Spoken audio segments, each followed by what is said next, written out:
এরপর ডিজিজ প্রপারের মধ্যে আসে ক্রনিক ডিজিজ। অ্যাফোরিজম 74 এবং 82-তে মহাত্মা হানিম্যান অর্গানন অফ মেডিসিনে এই দুটি অ্যাফোরিজমে এই ক্রনিক ডিজিজ সম্বন্ধে আলোচনা করেছেন।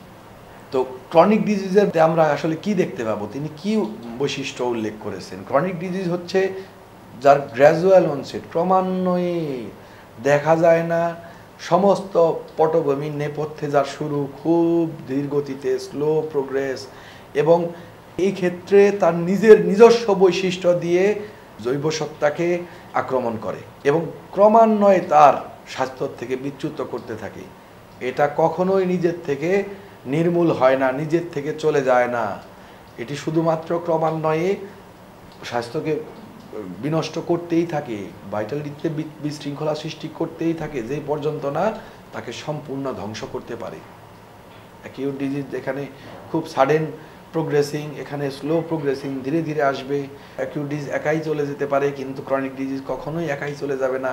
সে ক্রমান্বয়ে ধ্বংস করতেই থাকবে এবং স্বাস্থ্য থেকে বিচ্যুত করতেই থাকবে এবং সম্পূর্ণরূপে ধ্বংস হওয়া পর্যন্ত সে শরীরে টিকেই থাকবে। শুধু তাই নয়, এই ক্রনিক ডিজিজ বংশ পরম্পরায় বিস্তৃত হতে পারে, আপনার কাছ থেকে আপনার সন্তানের কাছে যেতে পারে। তো এই হচ্ছে ক্রনিক ডিজিজ, এবং এর মূল কারণ হচ্ছে মায়াজম। সোরা, সিফিলিস এবং সাইকোসিস, এই তিনটি মায়াজমকে মূলত ক্রনিক ডিজিজের মূল কারণ ধরা হয়। মহাত্মা হানিম্যান এটাই আবিষ্কার করেছেন এবং মায়াজমেটিক থিওরিতে এটা স্বচ্ছ করেছেন। তো এই ক্রনিক ডিজিজকে ব্রডলি চিন্তা করলে দুইটি ক্যাটাগরিতে বিবেচনা করা যায়।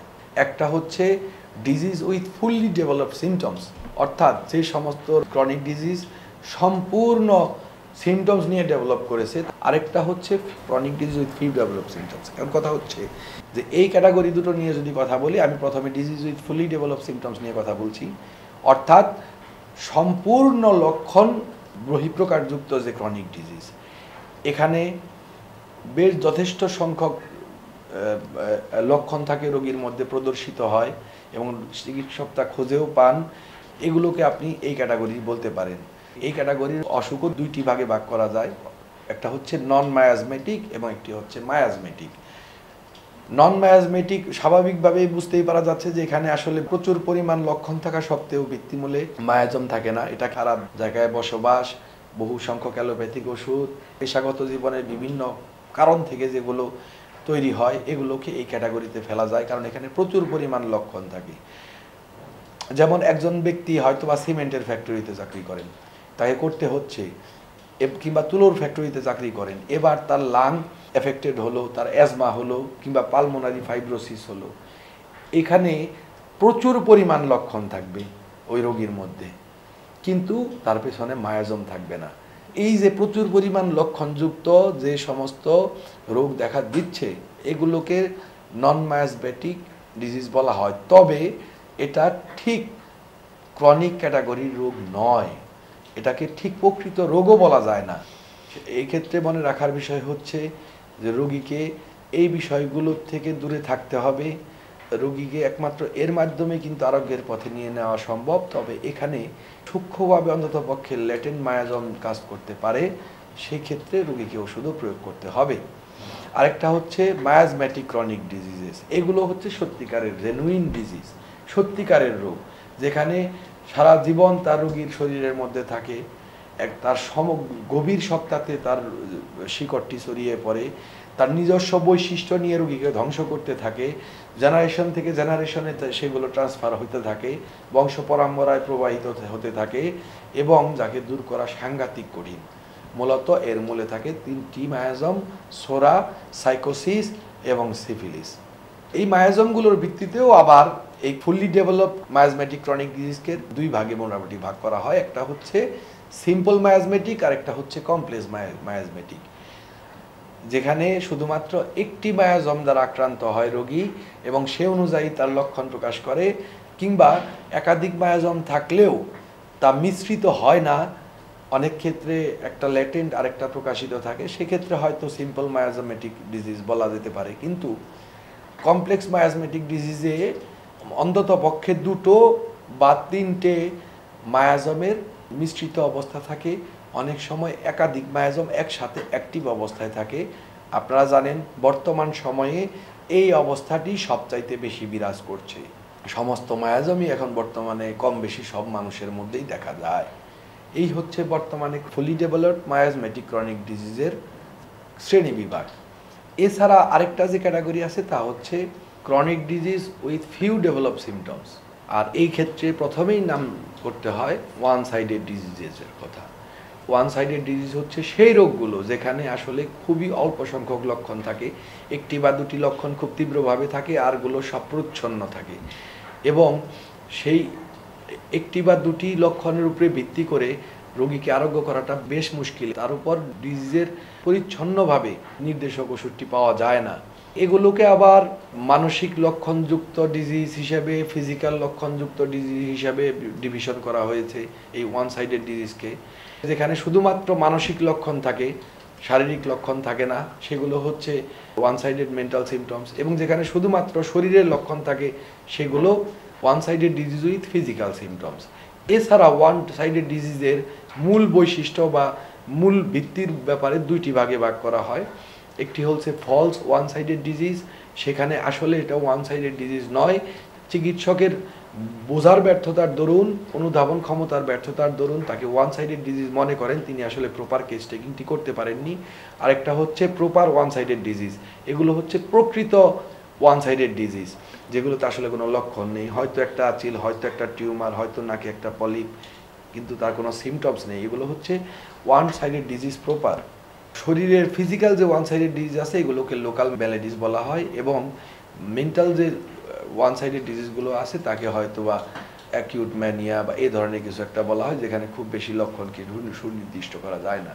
এরপরে এই ইন্টারমিডিয়েট ডিজিজ, অল্টারনেটিং ডিজিজেস, এগুলো কিন্তু আসলে সেই ক্রনিক ডিজিজেরই সাব ক্যাটাগরি বলা চলে।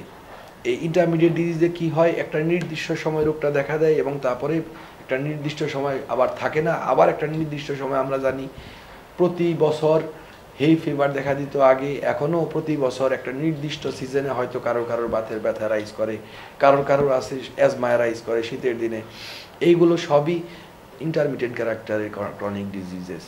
এছাড়া আছে অল্টারনেটিং ডিজিজ, এখানে কিছু মরবিডিসের কিছু অসুস্থতাজনিত অবস্থাটি একটা নির্দিষ্ট ইন্টারভ্যালে অন্য আরেকটি অসুস্থতাজনিত অবস্থার সাথে অল্টারনেট করে, এটাও ক্রনিক ডিজিজের অন্তর্ভুক্ত, তারই বৈশিষ্ট্য, এবং এটা ক্রনিক ডিজিজের মায়াজমেটিক ডিজিজেরই সাব ক্যাটাগরি।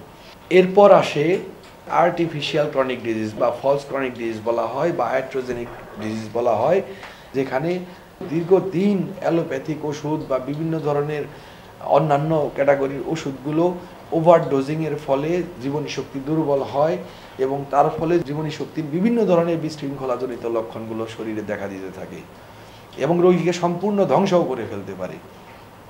অন্যান্য যে আর্টিফিশিয়াল ক্রনিক ডিজিজগুলো আছে সেগুলো মানুষের জীবনযাত্রার বিচ্যুত অবস্থার থেকেই উৎপন্ন হয়। এই হচ্ছে ক্রনিক ডিজিজের ক্যাটাগরি। আর সম্পূর্ণ রোগ অর্থাৎ চারটি ইনডিসপোজিশন, এক্সটার্নাল কজ থেকে যে সমস্ত রোগের তৈরি, অ্যাকিউট ডিজিজ এবং ক্রনিক ডিজিজ, এই দুটো মিলে ডিজিজ প্রপার, এইগুলোই হচ্ছে মূলত রোগের ক্যাটাগরি হোমিওপ্যাথিতে, রোগের ক্লাসিফিকেশন। এছাড়া আরও অনেক ক্লাসিফিকেশন, সাব ক্লাসিফিকেশন করা যায় মানসিক রোগের, শারীরিক রোগের, কিন্তু সেগুলো হোমিওপ্যাথির মূল ক্লাসিফিকেশন নয়।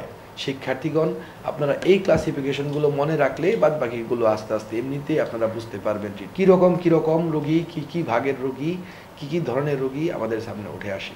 মনে রাখতে হবে হোমিওপ্যাথি ক্লাসিফিকেশনের একটা লজিক্যাল বেসিসের সাথে আমাদের পরিচয় করিয়ে দিয়েছে। রোগের অবস্থা এবং উৎপত্তিগত দিক থেকে কিভাবে আমরা তাদের চিনতে পারবো, তাদের পারস্পরিক সম্পর্ক এবং মানুষের সাথে তার সম্পর্ক, জৈবসত্তার সাথে তার সম্পর্কের ভিত্তিতে কিভাবে তাকে বিভাগ করা যায়, এই লজিক্যাল বেসিসটি মহাত্মা হানিম্যানই কিন্তু আমাদেরকে শিখিয়েছেন, পরিচয় করিয়ে দিয়েছেন। এটা তার আরেকটা ইনভেনশন, যা ইতিপূর্বে পৃথিবীতে ছিল না।